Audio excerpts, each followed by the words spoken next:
What is up, fellow friends and collectors? In the house today, we have the G.I. Joe classified Cobra Viper, Target exclusive, which may very well be my last G.I. Joe classified figure.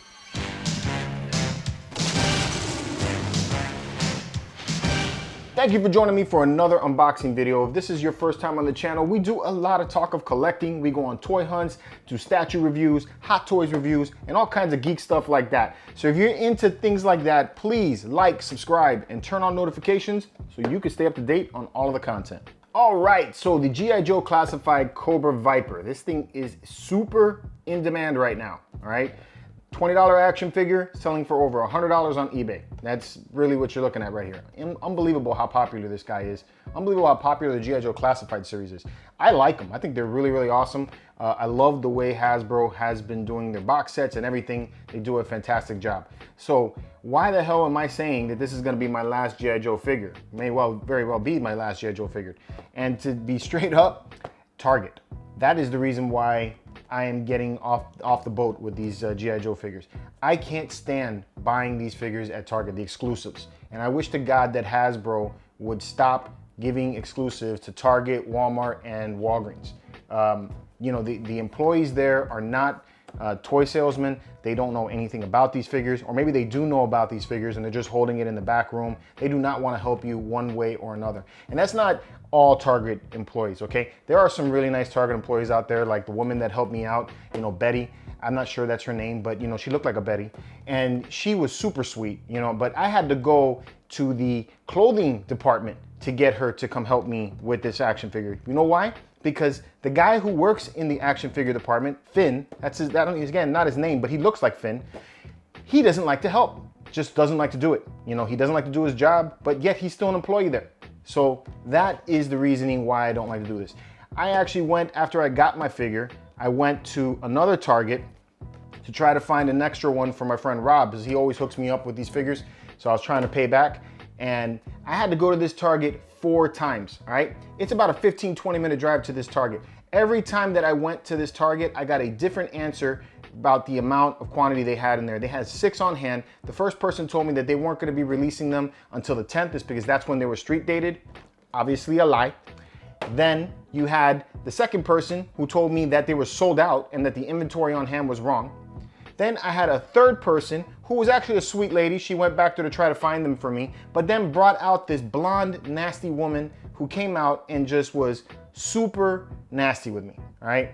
And I hate the fact that I gotta go to Target to begin with and, you know, put on a show to spend my money. I shouldn't have to be putting on a show. I shouldn't have to go in there like, hey guys, how are you? My name is Chris. I'm a happy YouTuber, and I just love action figures, and I love the G.I. Joe figures in general. And I saw that you have the G.I. Joe Viper, and you're showing that you have 6 on hand. And I would love it if you could please, pretty please, go in the back and find me one of those Vipers, because that would be super cool, bitch. I just do not respect myself when I walk in and have to do that to get an action figure. I'm already spending my money. I shouldn't have to put on a show with you because I want to buy something. And then having a person look down on me because I'm a 40-year-old action figure collector, I'm not feeling that shit either, all right? You know, yes, I'm a 40-year-old action figure collector. I also collect statues. I'm also a very successful person in my business. I have a great job. I love my job. I love my friends. I love my wife. I have 2 beautiful kids. I am doing pretty good, you know? So when I have some 40-year-old person who's still working an entry-level job look down on me because I'm asking for a figure, you know what I want to tell them. So yeah, that's how I'm feeling right now. But Hasbro, you know, I do like your figures. I just wish you would not give them exclusively to Target. Sell them on your website. I'll buy them there. But with all that out of the way, let's get extremely close up to this one right here so you can take a look at the box art. So you know what time it is. Extreme close up! All right, so there is your box art right there. You have the Cobra Viper here in the box. You got this clear way so you can see the way how it looks. I really love this art. I mean, look at the figure. I would buy an art print like this. This is pretty dope, man. Really loving the art style. And then this side box art, look at that. This is sick. They do some really nice job on the G.I. Joe boxes. So you got the same Cobra Island back that you've had with all the other exclusives that you get at Target. So that's part of the whole thing. And then you have number 22 in the line, and you have all of this stuff right here, which I can't remember what all that stuff means. But that's what it looks. Let's get it out of the box and see what it comes with. All right, so the first thing you get with your Cobra Viper is this really awesome looking book bag. Check that out. Really loving the details and the colorway on it. You got this rope here on the side, nice texturing on the strap that holds it. I like the paint application on the Cobra symbol itself. I think that looks really good. You got some black and some blue in there, the red canisters of something, I don't know, maybe they're bombs. And then really nice texturing on the sides as well. And then you got this pin that holds it into the back. So very cool, very nice little addition here. All right, you get these goggles. Put that into view, upside down. So you get these goggles, they're all black, feel like a soft rubber, so it should wrap around wherever it's gotta go pretty easily. You get a fashionable scarf, you know, so that you can look really cool when you're out killing Joes. All right, you get this really dope looking rifle. Check that out.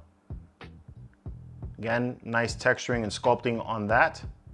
All black though, just like with the other guns that you get from G.I. Joe. They don't really make them where they have like multiple colors. I think there's only been a few that have had that. So really dope. And then you get a pistol. All right, let's take a look at the figure. All right, and there it is, the Cobra Viper. Yo, he's got a nice weight to him. The upper area here in the torso definitely feels weighty, like quality and everything. Love the colorway on this one. But let me show you guys up close all the cool details on this one. So extreme close up! All right, there it is. Check out these details in this sculpting and painting. Man, just from the looks of this right here, I gotta say, has to be one of my favorite looking G.I. Joes so far. Really looking, I love the colors. I love the good looking colors they have on it. You have these reds and blues, and I like that you have that silver mask. So that looks really cool. I love that you have the black and the red in there, and you got that Cobra symbol here on the side. The blue and the black and the red really pop. So you get this nice vibrant color to the whole thing. Nice texturing all the way around and sculpting on the belt. Again, you got the Cobra logo there at the lower part of the belt. You got some striping on the side there. And just some really nice details, you know, a gun holster for you to put your gun. So very, very good. Nice job on this figure. I think I like this one even better than the Cobra Trooper. So really happy that I was actually able to score one of these. Very dope. All right, let's see what we could do with the articulation. So the portrait, you can turn it all the way around. He does not have any side-to-side bending so much, very little if any. Looking down, he can look down about that far. Looking back, you don't really get that much. The helmet kind of keeps it from going further back. The helmet doesn't pop off. It's part of his head. There's no like hidden head behind there or anything like that you can see. All right, arms extend about that far out, so you get almost complete perpendicular arms to the torso and the rest of the body. Okay. You can turn at the top of the bicep. You have a double joint at the elbow. So you get a nice turn here at the elbow. That's cool. All right. There is no turning at the forearm. Now the wrist here is a little bit tough on my left wrist. On the right wrist, I don't feel like there was that much of a problem. It kind of spins around pretty well. But here on the left, I do feel like it's got a little bit of stiff feeling to it. So, you know, that could just be mine.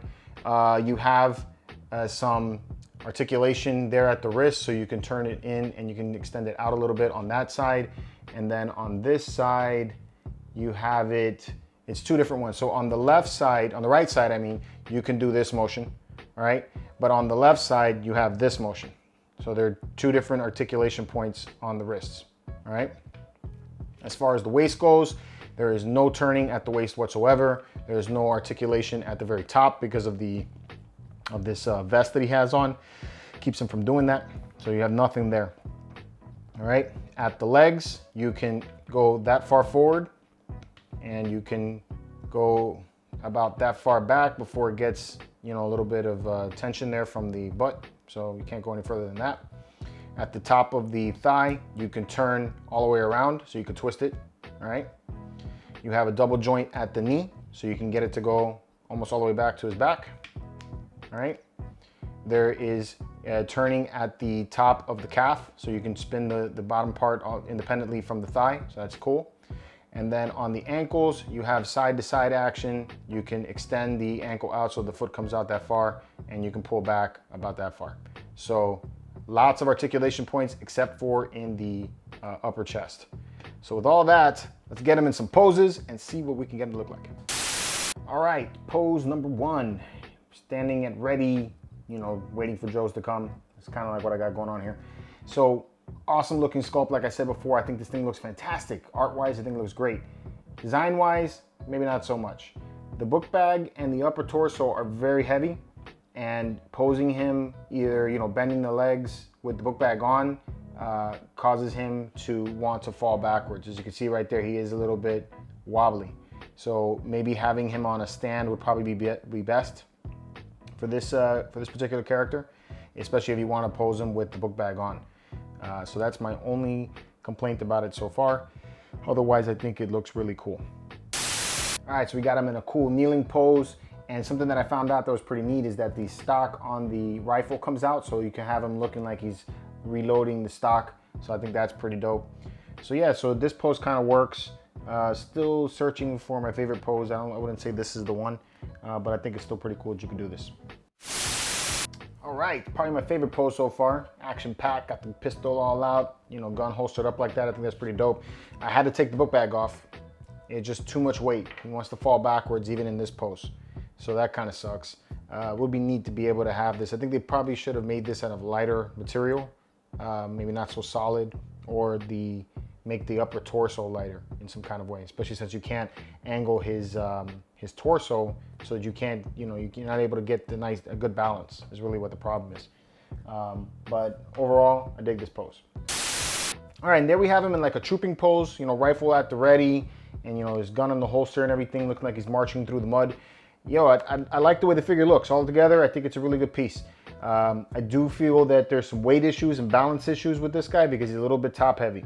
So if you're looking to get some real dynamic poses out of this guy, I think it's going to be very difficult with the book bag unless you use some kind of, you know, crotch holder or something like that, some kind of stand to get him in a better position. Otherwise, he's just going to tip over. So other than that, I mean, I think it's an awesome piece to get if you're able to pick it up. I don't know about paying $100 for this guy, but still, I think it's cool. As always, I'm interested to hear what you guys think. Let me know in the comments below. And until next time, guys, keep it marvelous and yo, Joe!